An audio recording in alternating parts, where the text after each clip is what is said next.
പ്രസ്ഥാനത്തിന് തിരിച്ചടി നേരിടുകയും 80-കൾക്ക് ശേഷം തന്നെ മുതലാളിത്തം അതിന്റെ ക്ലാസിക്കൽ മുതലാളിത്തത്തിന്റെ ഒരു ചരടും ഇല്ലാതെ, കെട്ടുപാടുകളില്ലാതെ. നമസ്കാരം. ഇന്നലെ ഞാൻ തിരുവനന്തപുരം പ്രസ് ക്ലബിലായിരുന്നു. രാവിലെ അവിടെ കേരളത്തിൽ പീഡിപ്പിക്കപ്പെട്ട, അതായത് പിണറായി വിജയന്റെ ഭരണകാലത്ത് വേട്ടയാടപ്പെട്ട നിരപരാധികളായ ആളുകളുടെ ഒരു സംഗമമായിരുന്നു ഉണ്ടായിരുന്നത്. അതിൽ ഞാനും അതേപോലെ ഷാജസ്കറിയും KM ഷാജഹാനും അതേപോലെ ഡോക്ടർ ജേക്കബ് വടക്കാഞ്ചേരിയും അടക്കമുള്ള പ്രമുഖരായ ആളുകൾ മാത്രമല്ല, കണ്ണൂരിൽ വീണ ജോർജിന്റെ കള്ളപ്പരാതിയിൽ ജയിലിലായ അതിലടക്കമുള്ള KSU നേതാക്കളും പങ്കെടുത്തിരുന്നു. നമുക്ക് എല്ലാവർക്കും അറിയാം, പിണറായി വിജയൻ എന്ന് പറയുന്ന ഹിറ്റ്ലർ അല്ലെങ്കിൽ സ്റ്റാലിൻ, എങ്ങനെയാണോ സ്റ്റാലിൻ റഷ്യയിൽ എതിരാളികളെ കൊന്നൊടുക്കിയത് അല്ലെ വേട്ടയാടിയത്, അതേപോലെ ഇവിടെ പിണറായി വിജയൻ സ്റ്റാലിനെ കടത്തിവെട്ടുന്ന ഭീകരനായി മാറിയിരിക്കുകയാണ്. ആ മാറിയതിന് ഏറ്റവും അധികം തുടക്കം എന്ന് നമുക്ക് പറയാവുന്ന കാര്യം, പല സംഭവങ്ങൾ ഉണ്ടായെങ്കിലും 51 വെട്ടി പ്രതികാരം തീർത്ത TP ചന്ദ്രശേഖരനിലാണ്. ആ TP ചന്ദ്രശേഖരനെ 2012 വെട്ടിക്കൊന്നത്. ഉമ്മൻചാണ്ടിയുടെ ഭരണകാലത്ത് പ്രതിപക്ഷ CPM സംസ്ഥാന സെക്രട്ടറി ആയിരുന്ന പിണറായി വിജയൻ തൻ്റെ പ്രതികാരം തീർക്കുകയായിരുന്നു. എന്തായിരുന്നു ആ കാരണം? അത് നമ്മൾ കേൾക്കേണ്ടത് തന്നെയാണ്. ഞാനിവിടെ ആദ്യമായിട്ട് ഇന്ന് പുറത്തുവിടുന്നത് TP ചന്ദ്രശേഖരൻ്റെ അപൂർവമായ ഒരു പ്രസംഗമാണ്. TP ചന്ദ്രശേഖരൻ ജീവനോടെയുള്ള സമയത്ത് പ്രസംഗിച്ച കാര്യം, അദ്ദേഹം പ്രസംഗത്തിൽ പോലും എത്ര മാന്യതയോടുകൂടിയിട്ടാണ് പെരുമാറുന്നത്, സംസാരിക്കുന്നത്. ആശയപരമായ അദ്ദേഹത്തിൻ്റെ പോരാട്ടത്തിനെതിരെയാണ് പിണറായി വിജയൻ കൊട്ടേഷൻ ടീപ്പിനെ ഉപയോഗിച്ച് അദ്ദേഹത്തെ 51 കഷ്ണങ്ങളാക്കി വെട്ടി നുറുക്കിയത്. അന്ന് ഓപ്പറേഷൻ സക്സസ് എന്ന് പറഞ്ഞുകൊണ്ട് ഒരു മെസ്സേജ് പിണറായി വിജയന് വന്നു എന്ന് അന്ന് ഇന്റലിജൻസ് പുറത്തുവിട്ടതാണ്. ആ ഇന്റലിജൻസ്, അതിൻ്റെ അർത്ഥം പിണറായി വിജയൻ തന്നെയാണ് കൊലപാതകത്തിന് നേതൃത്വം കൊടുത്തത് എന്നത് തന്നെ നമുക്കറിയാം. വാടിക്കൽ രാമകൃഷ്ണൻ തുടങ്ങി ഇങ്ങോട്ടുള്ള എത്ര പേരെ പിണറായി വിജയൻ വെട്ടി നുറുക്കിയിട്ടുണ്ട്. പിണറായി വിജയൻ മാർക്സിസ്റ്റ് പാർട്ടിയുടെ സംസ്ഥാന സെക്രട്ടറി ആയിരിക്കുന്ന സമയത്താണ് കേരളത്തിലെ ഏറ്റവും അധികം വേട്ടയാടലുകൾ ഉണ്ടായിട്ടുള്ള, ആളുകളെ കൊന്നിട്ടുള്ളത് അല്ലെങ്കിൽ പകുതി ജീവനോടെ ഇട്ടുവെച്ച് പോയിട്ടുള്ളത്. നമുക്ക് എല്ലാവർക്കും അറിയാം, ഏറ്റവും അധികം പിണറായി വിജയന് ഡാമേജ് ഉണ്ടാക്കിയ ഒരാൾ ഞാനാണ്. അതെങ്ങനെയാണ്? ഞാനൊരു സത്യസന്ധമായ വാർത്ത പുറത്തു കൊണ്ടുവന്ന 2005 ഫെബ്രുവരി മാസത്തിൽ കേരളം കണ്ട ഏറ്റവും വലിയ അഴിമതിക്കാരൻ പിണറായി വിജയനാണെന്ന് പറഞ്ഞുകൊണ്ട് ലാവ്ലിൻ കേസിലെ രേഖകൾ പുറത്തുവിട്ടതോടുകൂടിയിട്ടാണ് പിണറായി വിജയൻ എൻ്റെ ഓഫീസ് കത്തിക്കുകയും എന്നെ കൊല്ലാൻ വേണ്ടി കൊട്ടേഷൻ കൊടുക്കുകയും ചെയ്തിട്ടുള്ളത്. അന്ന് ഞാൻ കൊല്ലപ്പെടേണ്ടത് ആയിരുന്നു, എന്നാൽ ഞാൻ രക്ഷപ്പെട്ടു. അതിന് കാരണമുണ്ട്. കാരണം പിണറായി വിജയൻ ഭീരുവാണെന്ന് എനിക്കറിയാം. അദ്ദേഹത്തിനെതിരെ ഏതെങ്കിലും തെളിവുകൾ വരികയാണെങ്കിൽ അദ്ദേഹം അതിന് നിൽക്കില്ല. കാരണം അദ്ദേഹം ജയിലിലാകുന്ന ഒരു പരിപാടിക്ക് നിൽക്കില്ല. പാവപ്പെട്ട CPM-കാരെ കൊണ്ടോ കൊട്ടേഷൻ ടീമിനെ കൊണ്ടാണ് അദ്ദേഹം ചെയ്യിക്കാറ്. പക്ഷെ ഞാൻ എല്ലാ കാലത്തും റെക്കോർഡ് ഉണ്ടാക്കി വെച്ചിട്ടുണ്ട്. എനിക്ക് എന്താ സംഭവിച്ചാലും പിണറായി വിജയനായിരിക്കും ഉത്തരവാദി എന്ന് ഹൈക്കോടതിയിൽ ഞാൻ രേഖ ഉണ്ടാക്കി വെച്ചിട്ടുണ്ട്. ഞാൻ പറഞ്ഞു വന്നത്, പിണറായി വിജയൻ വേട്ടയാടുന്ന ആളുകളെല്ലാം തന്നെ നിരപരാധികളും സത്യസന്ധരായ ആളുകളുമായിരുന്നു. പിണറായി വിജയനെതിരെ ആരെങ്കിലും എതിർത്തൊരു ശബ്ദമുണ്ടാക്കിയാൽ അവരെ വായടപ്പിക്കുന്ന പരിപാടിയാണ് പിണറായി വിജയനുള്ളത്.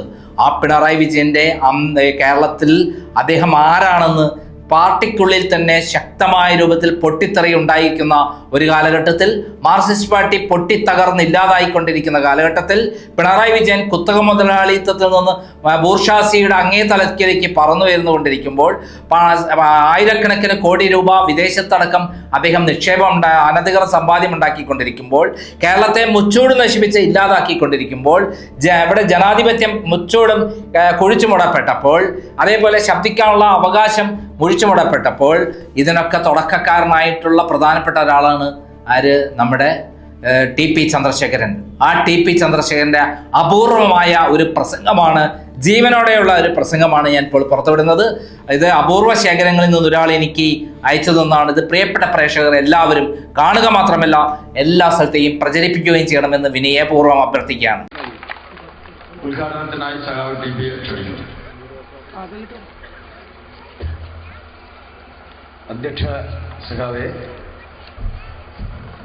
പ്രിയമുള്ള സഖാക്കളെ, നാട്ടുകാരെ, മാർക്സിസ്റ്റ് പാർട്ടിയുടെ ഒഞ്ചിയം ഏരിയ സമ്മേളനത്തോടനുബന്ധിച്ച് ഇവിടെ നടന്നിട്ടുള്ള ഈ റാലി ഒഞ്ചിയം ഏരിയയിലെ ഏറ്റവും വലിയ രാഷ്ട്രീയ പാർട്ടി ഈ പുതുതായി രൂപീകരിച്ച മാർക്സിസ്റ്റ് പാർട്ടിയാണ് എന്നിവിടെ തെളിയിച്ചിരിക്കുകയാണ്. വളരെ വിനയത്തോടുകൂടി തന്നെ CPIM ഉൾപ്പെടെയുള്ള എല്ലാ രാഷ്ട്രീയ പാർട്ടികളെയും മാർക്സിസ്റ്റ് പാർട്ടിക്ക് വേണ്ടി ഞാൻ വെല്ലുവിളിക്കുകയാണ്. ഈ ഒഞ്ചിയം ഏരിയയിലെ ഈ 4 പഞ്ചായത്തുകളിൽ നിന്നായി ഇതിനെ കവച്ചു വെക്കുന്ന ഒരു റാലി നടത്താൻ വലിയ പാർട്ടിയാണ് എന്ന ധാരണയുള്ള ഏതെങ്കിലും പാർട്ടി ഉണ്ടെങ്കിൽ അവരെ വിനയത്തോടുകൂടി തന്നെ ഞാൻ വെല്ലുവിളിക്കും. ഞാനിങ്ങനെ പറയാൻ കാരണം, ഈ മാർക്സിസ്റ്റ് പാർട്ടി രൂപീകരിച്ചതിന് ശേഷം ഈ ജില്ലയ്ക്ക് അകത്തും പുറത്തും CPIMന്റെ നേതാക്കന്മാർ പ്രചരിപ്പിച്ചുകൊണ്ടിരിക്കുന്നത് പാർട്ടി വിട്ടുപോയ ഒരു ആളുകളൊക്കെ തിരിച്ചു വന്നുകൊണ്ടിരിക്കുക. ഇത് ജില്ലക്കകത്തും പുറത്തും പ്രചരിപ്പിക്കുന്ന ഒരു കാര്യമാണ്. എന്നാൽ ആവേശത്തോടുകൂടി ഒരു കാര്യം ഞാൻ അറിയിക്കുകയാണ്. ഇതുവരെ ഈ മാർക്സിസ്റ്റ് പാർട്ടിയുടെ പ്രവർത്തനത്തിൽ പങ്കെടുക്കാതെ മാറി നിന്ന് CPIMനോടൊപ്പം തന്നെ നിന്ന നിരവധി നേതാക്കന്മാരും പ്രവർത്തകന്മാരും നൂറുകണക്കിന് ആളുകൾ ഈ സമ്മേളനത്തിൽ അണിചേർന്നിരിക്കുകയാണ്. നിങ്ങൾക്ക് ഈ വേദിയിലുള്ള VV കുഞ്ഞനന്ദൻ CPIMന്റെ കുന്നുമക്കര ലോക്കൽ കമ്മിറ്റി അംഗമായിരുന്നു. കഴിഞ്ഞ ദിവസം വരെ മാർക്സിസ്റ്റ് പാർട്ടിയുടെ പ്രവർത്തനവുമായി അദ്ദേഹം ബന്ധപ്പെട്ടിട്ടില്ല. എന്നാൽ ഈ സമ്മേളനവുമായി ബന്ധപ്പെട്ട് അദ്ദേഹം മാർക്സിസ്റ്റ് പാർട്ടിയുമായി ബന്ധപ്പെട്ട് പ്രവർത്തിക്കാൻ തയ്യാറായിരിക്കുകയാണ്. അതുപോലെ ഈ വേദിയിലിരിക്കുന്ന സഖാവ് AP കുമാരൻ 10-18 വർഷമായി ഒഞ്ചിയത്ത് റെയിൽ കിഴക്ക് ബ്രാഞ്ച് സെക്രട്ടറി ആയിട്ട് സഖാവ് പ്രവർത്തിച്ചു വരികയാണ്. ഒഞ്ചിയത്ത് മാർക്സിസ്റ്റ് പാർട്ടിയുടെ ഒഞ്ചിയം ലോക്കൽ കൺവെൻഷൻ നടന്നപ്പോഴും സഖാവ് പങ്കെടുത്തില്ല. അതിനുശേഷവും സഖാവ് CPIMന്റെ പ്രവർത്തനത്തിൽ തന്നെ പങ്കെടുത്തു. സഖാവ് TC കുഞ്ഞിരാം മാസ്റ്ററുടെ അനുസ്മരണ ദിനം 2 പാർട്ടിയും പ്രത്യേകം ആചരിച്ചപ്പോൾ സഖാവ് CPIMന്റെ പരിപാടിയുടെ സംഘാടകനായിരുന്നു. പക്ഷേ ഇന്ന് നമ്മുടെ ഈ റാലിയിൽ പങ്കെടുക്കുകയും ആ സഖാവ് ഈ അധ്യക്ഷ വേദിയിൽ ഇരിക്കുകയും ചെയ്യുകയാണ്. അതുപോലെ 10-15 വർഷക്കാലമായി CPIMന്റെ നെല്ലാച്ചേരി വടക്ക് ബ്രാഞ്ച് സെക്രട്ടറിയായി പ്രവർത്തിച്ചിരുന്ന സഖാവ് PM പുരുഷു സഖാവ് ഈ പാർട്ടിയുമായി ഇതുവരെ ബന്ധപ്പെട്ട് പ്രവർത്തിച്ചിട്ടില്ല. ഇന്നലെയും ഇന്നുമായി ഈ സമ്മേളനവുമായി ബന്ധപ്പെട്ട് പ്രവർത്തിക്കാൻ സഖാവ് തയ്യാറായിരിക്കുകയാണ്. ഇങ്ങനെ പാർട്ടി മെമ്പർമാർ, ഇവരൊക്കെ ബ്രാഞ്ച് സെക്രട്ടറിമാരും ലോക്കൽ കമ്മിറ്റി മെമ്പർമാരുമാണ്. ബ്രാഞ്ച് സെക്രട്ടറിമാർ, പാർട്ടി മെമ്പർമാർ, അനുഭാവികളായിട്ടുള്ള നൂറുകണക്കിന് ആളുകൾ പുതുതായി മാർക്സിസ്റ്റ് പാർട്ടിയുമായി ചേർന്ന് പ്രവർത്തിക്കുക. അതേസമയത്ത് ഈ ഭാഗത്തേക്ക് വന്ന ഒരാളെ പോലും തിരിച്ചു പിടിക്കാൻ മറുഭാഗത്തിന് കഴിഞ്ഞിട്ടില്ല. കഴിഞ്ഞ ആഗസ്റ്റ് 27 ഓർക്കാട്ടേരി കച്ചേരി മൈതാനിയിൽ 129 ആളുകൾ പാർട്ടി മെമ്പർമാരുടെ ഏറാമല പഞ്ചായത്തിൽ നിന്നുള്ള രാജി പ്രഖ്യാപിച്ചു. അന്നാണ് വേട് പങ്കെടുത്തത്. അതോടുകൂടി 130 പേർ. അവരുടെ ലിസ്റ്റ് ഞങ്ങൾ അന്ന് എല്ലാ പത്രക്കാർക്കും അവരുടെ സാന്നിധ്യത്തിൽ വിതരണം ചെയ്തതാണ്. ആ 130 ആളുകളിൽ 129 ആളുകൾ തുരുത്തിമുക്ക് ബ്രാഞ്ചിലെ പ്രസന്ന എന്ന് പറയുന്ന ഒരു സഖാവ് ഒഴിച്ച് ബാക്കി 129 ആളുകളും ഈ പൊതുസമ്മേളനത്തിൽ ഇപ്പം പങ്കെടുത്തുകൊണ്ടിരിക്കുകയാണ്. ഇവിടെ എന്തുകൊണ്ടാണ് മാർക്സിസ്റ്റ് പാർട്ടിയുടെ രൂപീകരണത്തിലേക്ക് കാര്യങ്ങൾ ചെന്നെത്തിയത്? അത് സംബന്ധിച്ച് ഒഞ്ചിയം ഏരിയയിലെ ജനങ്ങളോട് നാം വിശദീകരിച്ചതാണ്. എന്നാൽ ഈ പരിപാടി കാണാനും ഇതിന്റെ കാര്യങ്ങൾ ശ്രമിക്കാനും ഏരിയക്ക് പുറത്തുനിന്നുള്ള ചില സഖാക്കളൊക്കെ ഇവിടെ എത്തിയിട്ടുണ്ട് എന്ന് ഞങ്ങൾ മനസ്സിലാക്കുന്നു. അത്തരമൊരു സാഹചര്യത്തിൽ ചില കാര്യങ്ങൾ സൂചിപ്പിക്കാതിരിക്കാൻ കഴിയില്ല. CPIMനകത്ത് കഴിഞ്ഞ 1.5 പതിറ്റാണ്ടിലധികമായി അതിശക്തമായ ആശയ സമരം നടന്നുകൊണ്ടിരിക്കുകയാണ്. ആ ആശയ സമരം എന്ന് പറയുന്നത് നമ്മുടെ രാജ്യത്ത് കേരളത്തിൽ CPIMന്റെ വിപ്ലവ പരിപാടിയെ സംരക്ഷിക്കാൻ വേണ്ടിയിട്ടുള്ള സമരമാണ്. 1990കളോടുകൂടി സാവദേശീയ രംഗത്ത് കമ്മ്യൂണിസ്റ്റ് പ്രസ്ഥാനത്തിന് തിരിച്ചടി നേരിടുകയും 80കൾക്ക് ശേഷം തന്നെ മുതലാളിത്തം അതിന്റെ ക്ലാസിക്കൽ മുതലാളിത്തത്തിന്റെ ഒരു ചരടും ഇല്ലാതെ കെട്ടുപാടുകളില്ലാതെ മുന്നേറുന്ന ക്ലാസിക്കൽ മുതലാളിത്തത്തിന്റെ നവ മുതലാളിത്ത സംവിധാനം ഈ ലോകത്ത് അതിശക്തമായി കുതിച്ചു വരാൻ തുടങ്ങിയതോടുകൂടി, മറുഭാഗത്ത് കമ്മ്യൂണിസ്റ്റ് പ്രസ്ഥാനത്തിന്റെ സോഷ്യലിസ്റ്റ് ചേരിക്ക് തിരിച്ചടി നേരിട്ടതോടുകൂടി ലോകത്ത് പല കമ്മ്യൂണിസ്റ്റ് പാർട്ടികളിലും അപജയം സംഭവിക്കുകയും സോഷ്യൽ ഡെമോക്രാറ്റിക് പാർട്ടികളായി മാറുകയും ചെയ്തു.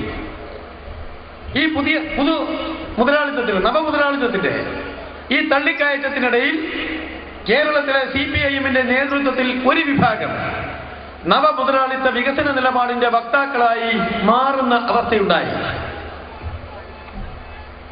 വർഗപരമായ പക്ഷപാതിത്വം മുറുകെ പിടിക്കുന്നതിന് പകരം, ജനകീയ ജനാധിപത്യ വിപ്ലവത്തിന്റെ കൃത്യമായ പരിപാടി ഉയർത്തിപ്പിടിക്കുന്നതിന് പകരം വിപ്ലവം എന്ന് പറയുന്നത് ഏറെ അകലെയാണ് എന്നും, അങ്ങനെ ഏതോ തലമുറയ്ക്ക് കാണാൻ കഴിയുന്ന ഒരു സാമൂഹ്യ സാഹചര്യത്തിന് വേണ്ടി ഇങ്ങനെ പോകേണ്ടതില്ല, പാർലമെന്ററി രാഷ്ട്രീയത്തിലൊക്കെ ഇടപെട്ട് നവമുതലാളിത്ത വികസന നിലപാടുകൾ സ്വീകരിച്ച് മുമ്പോട്ട് പോയാൽ മതി എന്ന് പറയുന്ന അങ്ങേയറ്റം വലതുപക്ഷ അവസരവാദത്തിന്റെ നിലപാട് CPIM-ന്റെ കേരളത്തിലെ ഒരു വിഭാഗം നേതാക്കന്മാർ സ്വീകരിക്കാൻ തുടങ്ങിയിട്ട് 1.5 പതിറ്റാണ്ടിലധികമായി.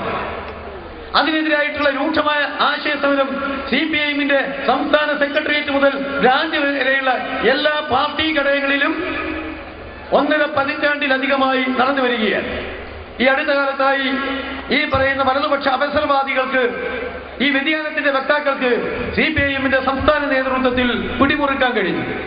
അതോടുകൂടി വളരെ കൃത്യമായി കേരളത്തിലെ വിപ്ലവ പ്രസ്ഥാനത്തെ, അതിന്റെ വിപ്ലവകരമായ സത്തയെ ചോർത്തി മാറ്റിക്കൊണ്ട് അതിനെ ഈ പറയുന്ന വലതുപക്ഷ അവസരവാദത്തിന്റെ ഒരു പ്രസ്ഥാനമാക്കി മാറ്റിയെടുക്കാനുള്ള ബോധപൂർവമായ ശ്രമം നടന്നുകൊടുക്കുക. അതിനെതിരായിട്ട് കേരളത്തിലെ വിപ്ലവ പ്രസ്ഥാനത്തിന്റെ വിപ്ലവ സത്തയെ സംരക്ഷിക്കാനും ജനകീയ ജനാധിപത്യ വിപ്ലവത്തിന്റെ പരിപാടിയെ ഉയർത്തിപ്പിടിക്കാനും വർഗപരമായ പക്ഷപാതിത്വം ഉയർത്തിപ്പിടിക്കാനും വേണ്ടിയിട്ടുള്ള പോരാട്ടമാണ് 1.5 പതിറ്റാണ്ടായി ഈ കേരളത്തിലെ പാർട്ടിക്കകത്ത് നടന്നുകൊടുക്കുന്നത്. ആ സമരത്തിൽ ഒഞ്ചിയത്ത് അണിചേർന്നവരാണ്, പാർട്ടിക്കകത്ത് അണിചേർന്നവരാണ് ഞങ്ങൾ. എന്നാൽ സംസ്ഥാനത്തിന്റെ നേതൃത്വം ഈ വലതുപക്ഷ അവസരവാദികളുടെ കയ്യിലേക്ക് പോയതോടുകൂടി എതിർ ശബ്ദമുയർത്തുന്നവരെ പറ്റാവുന്ന എല്ലാ സ്ഥലങ്ങളിലും പാർട്ടിയിൽ നിന്നും പുറന്തള്ളുക എന്ന സമീപനം സ്വീകരിച്ചു. അതാണ് ഏറാമല പഞ്ചായത്തിന്റെ പ്രസിഡന്റ് സ്ഥാനം കൈമാറാനുള്ള തീരുമാനത്തിലേക്ക് CPIM-ന്റെ നേതൃത്വത്തെ എത്തിച്ചത്. ചില ആളുകൾ ശുദ്ധാത്മാക്കൾ ധരിക്കും മുന്നണി രാഷ്ട്രീയത്തിന്റെ താല്പര്യം സംരക്ഷിക്കാൻ വേണ്ടി എടുത്ത നിലപാടാണ് ഇത് എന്ന്. ഈ കോഴിക്കോട് ജില്ലയിൽ ഏറാമല ഗ്രാമപഞ്ചായത്ത് പ്രസിഡന്റ് സ്ഥാനം തരാൻ പറ്റില്ല എന്നൊരു നിലപാട് CPIM സ്വീകരിച്ചാൽ ഒരു പ്രശ്നവും ഉണ്ടാകാൻ പോകുന്നില്ല. പക്ഷേ ഇത് കിട്ടേണ്ട ജനതാദളിനേക്കാൾ വലിയ താല്പര്യം CPIM-ന്റെ നേതൃത്വത്തിനായിരുന്നു. എന്തുകൊണ്ട്? ഏറാമല പഞ്ചായത്തിന്റെ പ്രസിഡന്റ് സ്ഥാനം ജനതാദളിന് വിട്ടുകൊടുത്താൽ ഏറാമല പഞ്ചായത്ത്, ഈ ഒഞ്ചിയമേരി സ്വാഭാവികമായും ചില പൊട്ടിത്തെറികൾ ഉണ്ടാകും. അതിന്റെ വൈകാരികമായ അവസ്ഥയെ പറ്റി ഇവിടെ വേണു സൂചിപ്പിച്ചു. അങ്ങനെ പൊട്ടിത്തെറി ഉണ്ടായാൽ അതിന്റെ മറപിടിച്ചുകൊണ്ട് ഈ ഒഞ്ചിയമേരിയിലെ തങ്ങൾക്കെതിരായ ശബ്ദം പാർട്ടിക്കകത്ത് അതിശക്തമായി ഉയർത്തുന്ന ആളുകളെ അതിന്റെ മറപിടിച്ച് ഈ പാർട്ടിയിൽ നിന്ന് പുറന്തള്ളാൻ എന്ന ഗൂഢമായ ഉദ്ദേശത്തോടു കൂടിയാണ് ഈ പറയുന്ന പ്രസിഡന്റ് സ്ഥാനത്തിന്റെ കൈമാറ്റം ഉൾപ്പെടെയുള്ള തീരുമാനങ്ങൾ ഇവിടെ സ്വീകരിച്ചത്. അതുകൊണ്ട് ഇതൊരു പഞ്ചായത്ത് പ്രസിഡന്റ് സ്ഥാനം കൈമാറുന്ന പ്രശ്നം മാത്രമല്ല, ഇത് കഴിഞ്ഞ 1.5 പതിറ്റാണ്ടായി പാർട്ടിക്കകത്ത് നടന്നുകൊണ്ടിരിക്കുന്ന അതിശക്തമായ ആശയ സമരവുമായി ബന്ധപ്പെട്ടതാണ്. പാർട്ടിക്കകത്ത് നിന്ന് ഈ കേരളത്തിൽ എതിർ ശബ്ദമുയർത്തുന്ന 100 കണക്കിന് വരുന്ന പാർട്ടി പ്രവർത്തകരെ പുറന്തള്ളുകയാണ്. നിങ്ങളിപ്പം ഷൊർണൂരിലൊക്കെ ഒരുപാട് പ്രശ്നങ്ങൾ രൂപപ്പെട്ടു. എന്താ ഷൊർണൂരിലെ പ്രശ്നത്തിന്റെ അടിസ്ഥാനം?